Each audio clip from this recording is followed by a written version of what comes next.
Of 17,000 men employed, 13,000 work underground. Let us join them on the air as the miners are lowered smoothly and safely to a depth equivalent to a 100-story building. Besides the miners who blast the coal, there are laborers, train crews, trackmen, carpenters, timbermen, electricians, pumpmen, bosses, and hundreds of others. At a breast or chamber, a mining machine cuts a slot 7 feet deep under the coal, so that dynamite placed near the top of the vein may exercise its maximum force. Where conditions prohibit the use of mining machines, hand methods are employed. The miner then drills a number of holes 7 feet deep. In each, with the aid of a wooden rod, he places several sticks of dynamite. The last stick in each hole contains an electric blasting cap, the wires of which he connects with each other and with a plunger magneto battery. An appalling stillness intensifies the suspense. He fires, and tons of coal burst nature's shackles of millions of years, eager to do man's bidding in home and industry.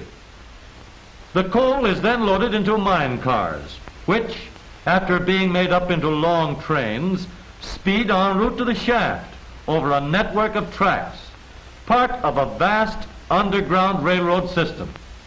At their underground terminal, the loaded cars gravitate cautiously to the shaft. As the elevator reaches the bottom, one of the cars is placed on board.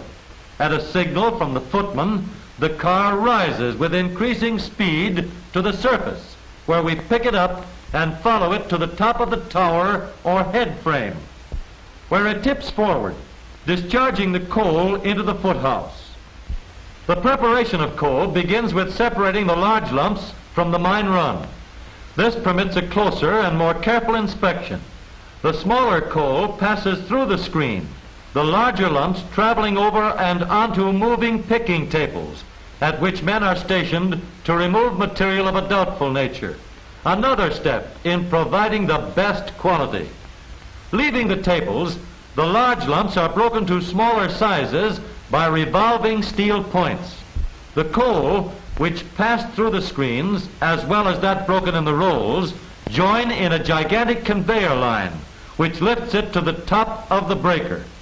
Thus, it passes from the foothouse, where it has received preliminary sizing and cleaning. From the top of the conveyor, the coal gravitates to a screen with smaller holes than the previous shakers. Generous sprays of water accompany every step of preparation. The shaker is not crowded with coal. This ensures perfect sizing. The larger coal passes over and into a smaller roll, where it is further reduced in size. Having been carefully screened, each size of coal enters its particular cleaner or cleaners for the final removal of impurities. In this modern jig, coal is floated off by means of pulsating water, superinduced by a reciprocating plunger. The newest up-to-the-minute development is the Menzie cone. Entering the cone, the coal is spread by revolving arms. Here it meets strong upward currents of water, which are maintained at constant pressure. No sand or other material is introduced to contaminate the coal. A continuous flow of 8,200 gallons per minute, equivalent to 25 tons of water per ton of coal, floats the pure coal toward the discharge end, where it merrily cascades toward and over the dewatering shaker screens. Now, well sized and well cleaned, it is carefully conveyed to a storage bin or railroad car loading pocket. Here it rests momentarily before embarking on its journey to the consumer. Railroad cars en route to mines frequently pick up debris, which must be first removed before the coal is loaded. The drop into the car is reduced by the swinging loading chute. Again, the coal is washed. This is a simple operation, but it marks the greatest progressive step ever taken by any producer in the interests of its dealers and the coal buying public. The Glen Alden Coal Company has installed modern boxcar loaders. Here, when the car comes to rest, it is locked into position by a powerful mechanism. As the coal is loaded through the door, the car is slowly tipped to a steep angle as one end of the boxcar is loaded. The action of the cradle is thereupon reversed, so that the other end of the car may also receive an equal load. Each colliery maintains a modern and well-equipped sampling and testing station. Here, each car of coal is halted long enough to be boarded by experienced inspectors who take samples from many points on the car. Taken not at random, but according to a scientifically determined plan. From this point on, the coal is subjected to careful laboratory tests to check sizing so it will meet the rigid requirements of householders. For this purpose, many of these analyses are conducted in equipment which has been specially designed for the testing of anthracite. The loaded cars then gravitate to the colliery yard, where they are made up into trains and moved to one of the large railroad distributing yards. From here, they speed their way north, east, south, and west to the thousands of dealers in as many thousands of communities.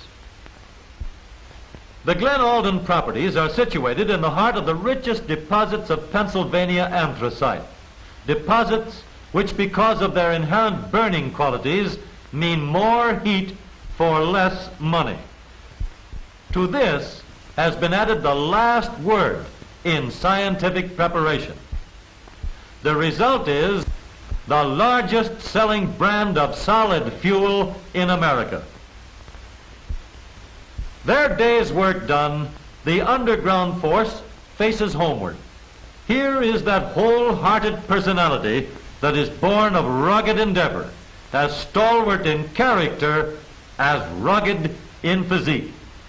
Glen Alden Coal Company provides for bathhouses, in which provision is also made for the safekeeping of street and work clothes, which are changed at the beginning and end of the day. Lighting equipment is returned to the attendant at the close of each day, so that it may be inspected and placed in condition. After stopping en route at the dressing rooms, the miners now find refreshment under the magic of liberal applications of soap and warm water. The close of the day finds our miners returning to their homes, anxious to meet their families.